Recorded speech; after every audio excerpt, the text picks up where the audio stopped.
Good evening, everyone, and thank you for coming this evening. I know many of you could have probably had a lot more engagement, so we really appreciate your time. My name is Maye, and I'm 20 years old, and apparently the elder of Friends Forever, which is rich coming from Steve. And I'm from Portadown in Northern Ireland. I participated in our programme in 2014 with a youth club called Scotch Street. For those of you who don't know, we partner with schools and youth clubs, and even though these may come or go, if a young person's a part of Friends Forever, they can always be a part of Friends Forever. And I never thought that after 5 years, I would be back standing in the same place, but with a very different role, and thankfully a very different looking office. It now doesn't feel like I'm going to Mass when I come in, as this place used to be an old church. My engagement with Friends Forever has spanned further than what I could ever imagine. And this is because here, the term alumni has a very different definition to what it does in other organisations. Alumni, by definition, stands for former student, meaning in the past.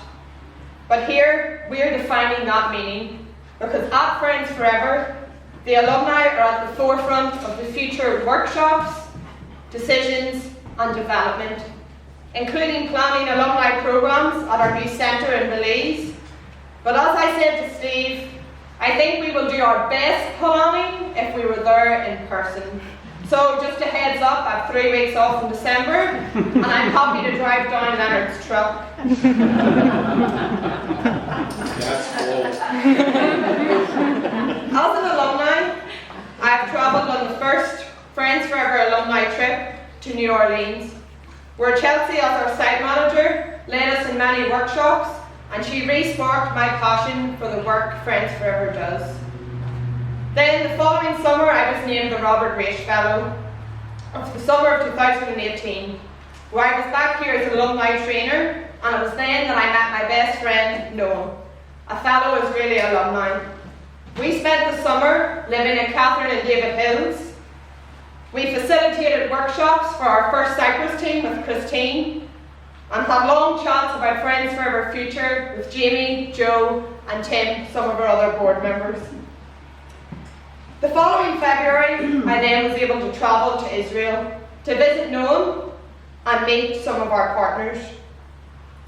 And it was here that I truly understood the power of our Friends Forever family. As I was eating in Arabic homes, staying in Jewish neighbourhoods, and meeting the mayor of Kafar Armanda village. Now all these people should have been total strangers, but they felt like lifelong friends. However, the most memorable thing that I've done as an alumni so far was being a programme coordinator for the most recent Spalding High School team. This was a milestone, as in 2014 I had a programme coordinator, but in 2018 I was one. This was also special as it was the first team to stay at our new centre in Annalong, Northern Ireland. And as a board trustee for our sister charity, Friends Forever Europe, the process of purchasing the property was exciting. I was actually with Steve the day we got the keys, and it was then I realised the new beginning that was occurring, as the code to the centre was changed from a controversial Protestant celebration to the month and year Friends Forever purchased the property. And for those of you who know that date, well, now you have free reign of the centre. But this was a time of first for Friends Forever and for me. My first time as a programme coordinator, the first team in our new centre, and the first all-female group to participate in our programme. 10 young women from Rochester, New Hampshire, stayed in Northern Ireland for 2 weeks participating in their skill building phase. As a team, we volunteered with the homeless, the elderly and youth, and we also learned about the history of Northern Ireland. And we toured the Peace Walls while we were there, and following this experience, one of the girls said something to me that I will never forget.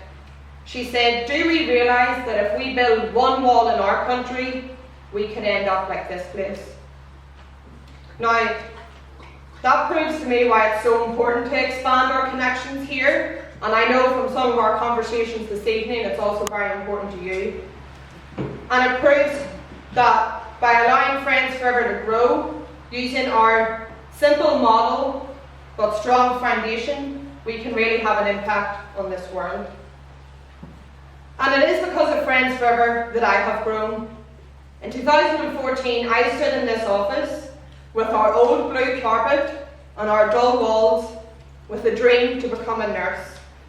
A dream I discovered here in New Hampshire following a life-changing moment in the Crampwell Centre of Portsmouth, which many of you have probably heard me speak about before. 5 years later, I'm 9 months away from graduating from University of Dundee in Scotland with an honours degree in adult nursing. And when I was preparing to leave for university, I packed 2 suitcases. A literal suitcase of belongings and a metaphorical suitcase of skills and abilities. Doing my own laundry, cooking my own meals, communicating with people of different abilities, are all skills I learned here as a participant 5 years ago. And as an alumni, my favourite thing is watching our participants fill their metaphorical suitcase. I have watched frowns become smiles, fears become strengths, and young people become leaders.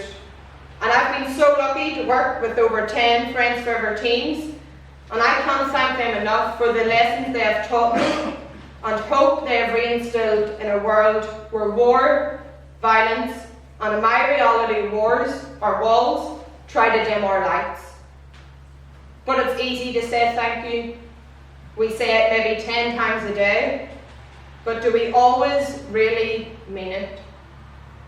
I truly believe that actions speak louder than words, which is why I hope you can understand that your action of supporting us has allowed Ella find her passion as a youth worker, Charlie, Kirsten and Roxy learn how to swim in Lake Winnipesaukee, Jake overcome his fear of communicating with people of different abilities, Zoe realised she can be the President of the United States, and Jess, a young 20-year-old woman because something she always only once dreamt of, a global friend, a leader, and a soon-to-be nurse. So truly, thank you.